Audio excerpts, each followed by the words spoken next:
Hi people, today we're going to be talking about the book 2 of a Chorus of Dragons series written by Jenn Lyons, and I have to say that the name of all things is an amazing read, and I went into it with very high expectations because I did love the first one, and I was like, I don't know how it can get better because it has everything that I want in a book. It has amazing characters, incredible plot, twists that you don't see coming even when you're looking for them, and an amazing world building, construction. I mean, it was an amazing read.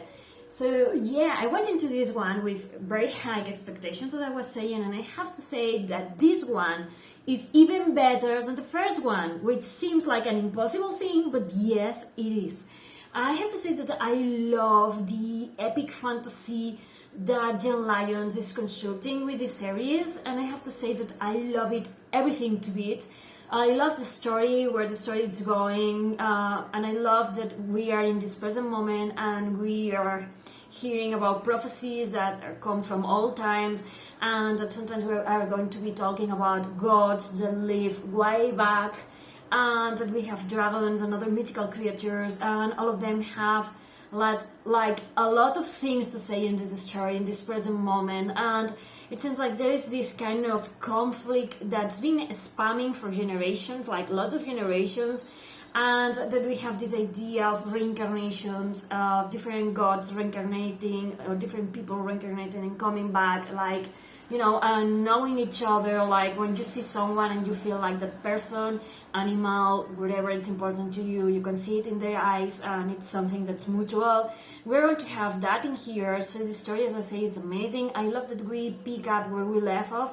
And also, I love the first one. One of the things that really caught my attention, it was the unusual way in which it was narrated, which is something that we are going to be finding here, because we are going to begin the story with Kirin, who went running in the previous book, and we are going to find him with a star. And then suddenly they are in this inn, and they are going to be finding this woman that Kirin has seen in his mind and that he knows that exists. So this woman is going to be called Janelle, and I love, because this story, we have this present moment in which, as I say, Kirin and Sarah are running and they get into this inn, and once inside the inn, Janelle and another guy called Kwon are going to explain their story, and that story that they are going to explain, it's going to take place in the, you know, simultaneously with the things that happened in the first book. So they're going to be narrating what happened back then in an amazing way, because there are some chapters that are going to be narrated by Janelle, and she's going to be talking in the first person and saying things like, I encountered this situation and I felt like this. So we are going to be seeing inside Janelle how she thinks, how she feels, and all of that.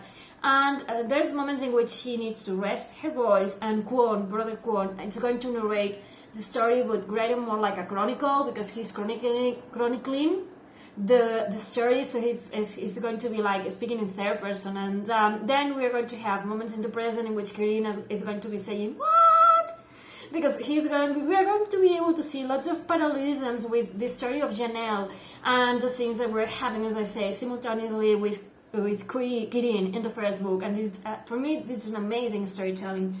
And also we're going to be having these footnotes, which are going to be written by one of the characters, and we're going to see which one, much as we had in the first book. And these footnotes are going to offer us hindsight, I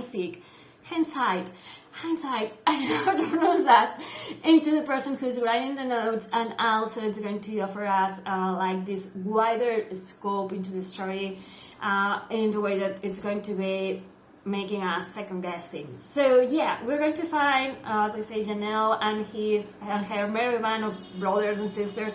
And I have to say that I did love how amazing the representation is in this book, because Janelle comes from Jurat, and in Jurat, the sex you are born with biologically doesn't mean it's the sex you feel like. So Janelle is a woman. She has a woman's body, which she feels like a stallion, because it has this Jurat, it has a lot of, I don't know how to explain that, but it has a lot of horse metaphors, because they have this, this amazing relationship with horses and firebloods. And yeah, they see the society is divided in between stallions and mares, and you don't need to be a male to be stallion, as I was saying. And you can also decide if you want to change your sex, which you can do in a festival, and you enter as a man and live as a woman, or you can choose, as Janelle does. She wants to be referred as a she. She's a her.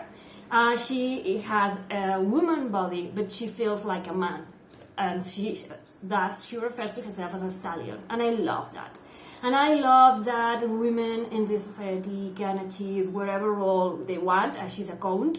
And in other societies in the same world, women are like, they don't even know how to read. So they are very advanced, and I love that. And as I was saying, I love this representation for all trans people that we are going to be having in this book, and about the freedom of changing your own sex if you want to, or having a woman's body and a man's mind, or whatever you want. And I love that they are so free that you can marry whoever you want with the same sex or another sex.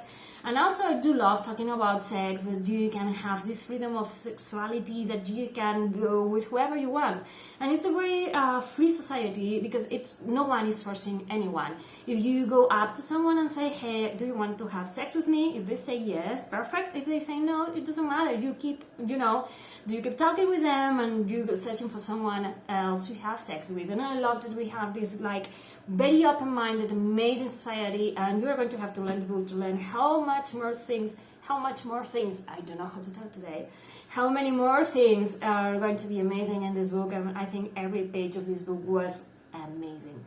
Yeah, I love the take we have in the society about gender and sex not being necessarily the same thing, as I was saying. And I love Janelle. For me, she's an amazing character. She's a survivor of a demon attack, and it seems like she has been targeted, and it seems that she has retained something about this demon attack. If you remember in the first book, she met Kirin in the afterlife, and she told him, if I don't remember wrong, that every night when she fell asleep, she traveled to this afterlife, because is she human? Is she part demon? You're going to have to read the book to find out. But yeah, I did love here we have these different chapters in which we are alternating the story and knowing more things from Janelle's point of view, from Cole's point of view, and then meeting Kirin in the middle, sort of.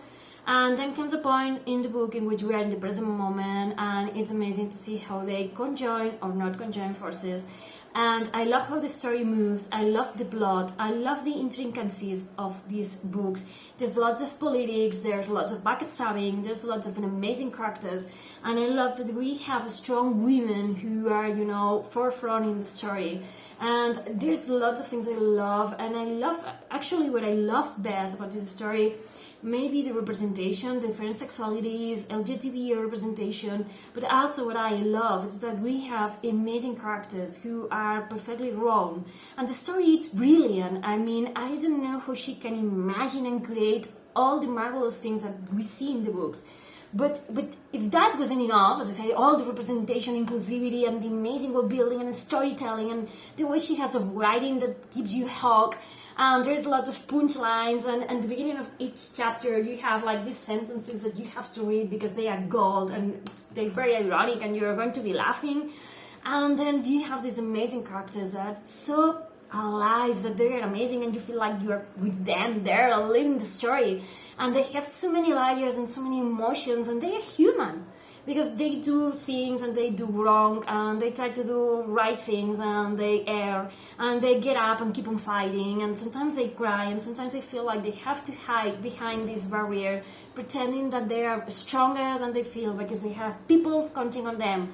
But when they are alone, they feel like crying, and they cry because they're human. And I love the relationships between humans and the five bloods, the Herses. And I loved learning more about these five bloods and how they communicate with the owners or the people they bond with. And I love learning more about the reincarnations in the story and where everything is going, because I wasn't expecting anything that happens in this book. And as you can see by the smile on my face, I really love this series. And yeah, I recommend it to you. You like epic fantasy or fantasy, magic, representation, inclusivity, amazing world building, detailed storytelling, and a book that it's 600 pages long and that you can put it down because it's so amazing that you really need to know what's going to happen.